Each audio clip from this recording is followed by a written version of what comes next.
ابو عبد الرحمن الحبلی رضی اللہ تعالیٰ عنہ فرماتے ہیں، میں نے عبداللہ بن عمرو بن عاص سے سنا۔ عبداللہ بن عمرو سے ایک آدمی نے سوال کیا اور اپنے حوالے سے کہا، اس نے کہا الست من فقراء المہاجرین، کیا میں فقراء مہاجرین میں سے نہیں ہوں؟ یعنی میں اس وقت فقیر اور مسکین حقدار نہیں ہوں؟ عبداللہ بن عمرو نے پوچھا، آپ نے فرمایا الاک امرأۃ تأوی الیہا، جوان کیا تیری بیوی ہے جس کے پاس تو وقت گزارتا ہو، آرام کرتا ہو؟ اس نے کہا جناب میری بیوی ہے۔ عبداللہ بن عمرو نے پوچھا کیا الاک مسکن تسکنہ، کیا تیرا گھر ہے جہاں تو رہتا ہو؟ اس نے کہا حضور میرا گھر بھی ہے، بیوی بھی ہے، گھر بھی اپنا۔ عبداللہ بن عمرو نے فرمایا فأنت من الاغنیاء، پھر تو فقیر نہیں ہے، تو غریب نہیں ہے، تو بہت بڑا امیر ہے۔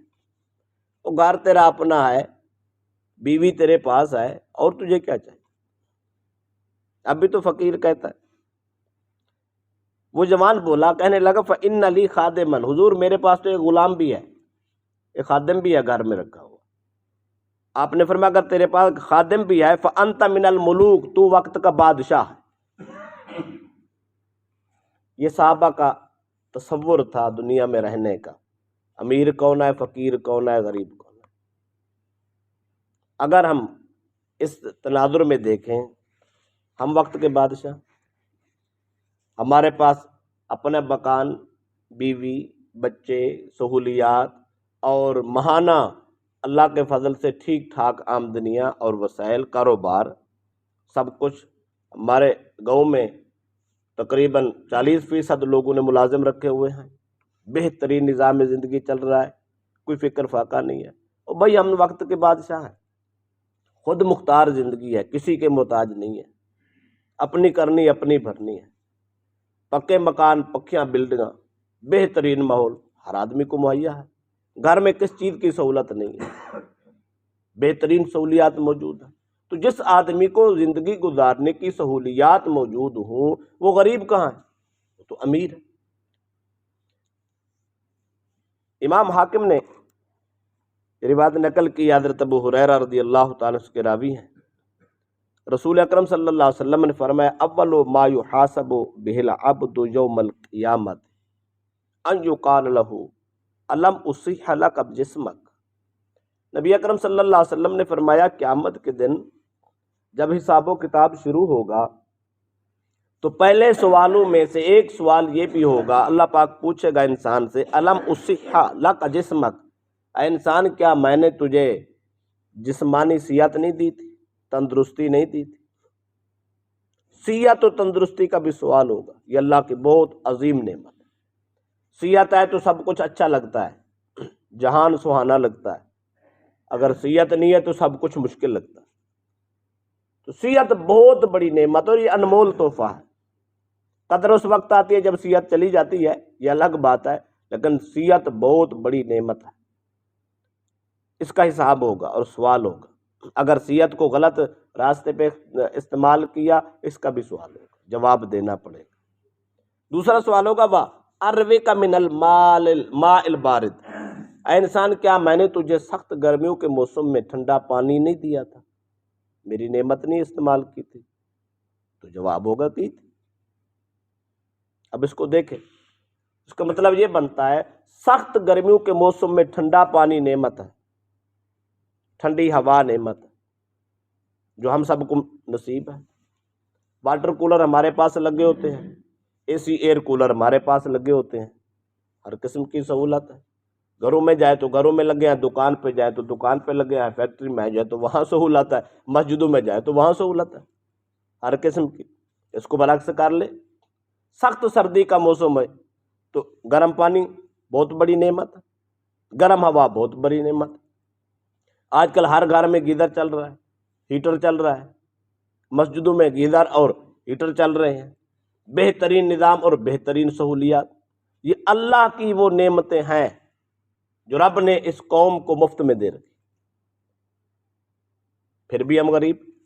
پھر بھی ہم فقیر، پھر بھی رونا دھونا ختم نہ ہوا، پھر بھی شکرانے کی زندگی نہیں ہے، بھائی یہ قیامت کے دن حساب ہوگا، یہ پوچھا جائے گا۔ یہ ساری سہولیات ہیں، مالو والیوں سے بھی پوچھا جائے گا۔ مسجد میں ہیٹر لگا ہوا تھا، پانی بھی گرم تھا، نماز پھر بھی نصیب نہیں، پھر بھی بہانے۔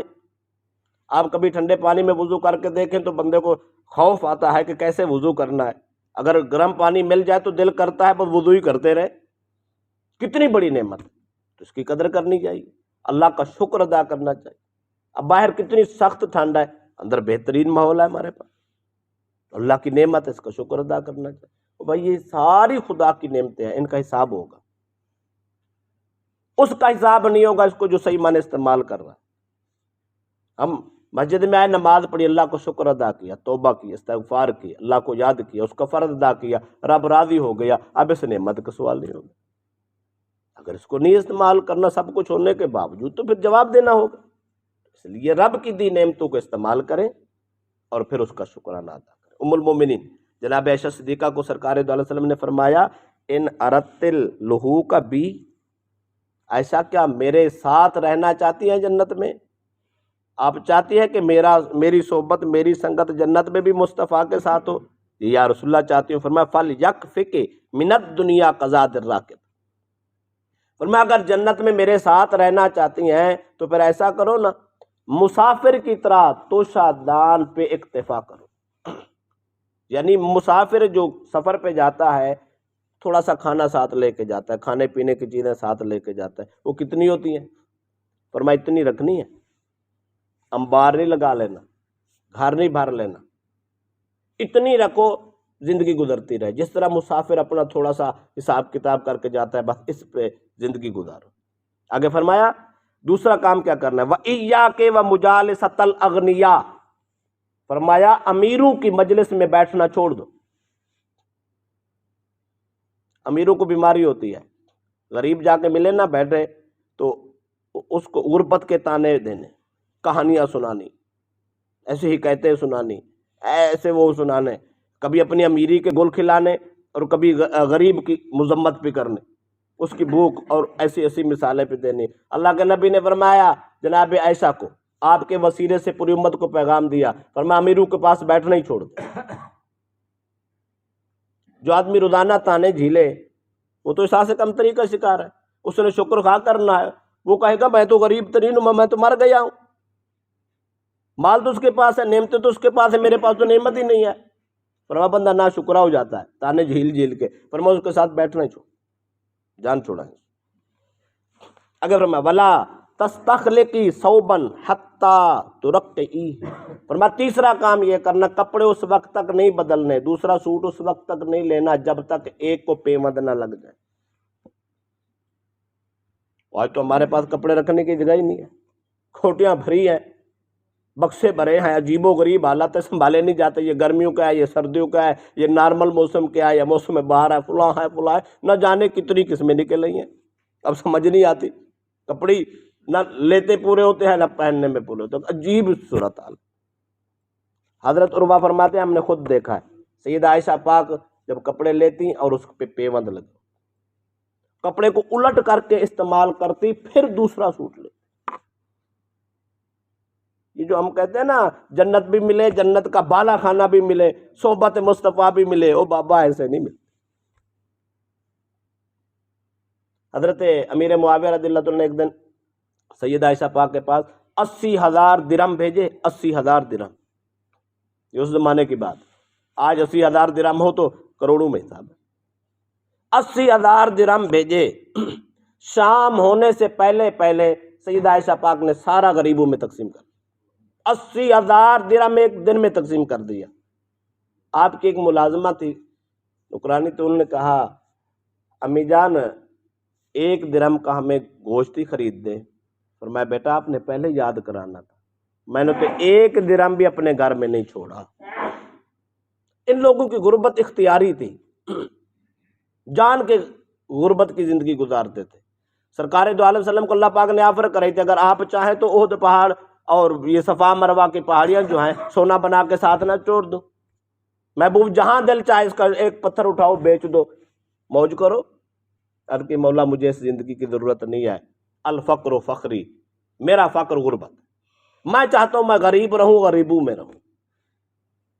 غریبی کوئی مصیبت نہیں ہے، غریبی بھی اللہ کی نعمت، اس کو اختیار کرنا چاہیے، کوئی ایسا مسئلہ نہیں ہے۔ اگر ایسا وقت آ جائے تو پھر بھی شکر کرنا چاہیے، یہ اللہ کے نبی کی سنت ہے، ام المومنین کی سنت ہے۔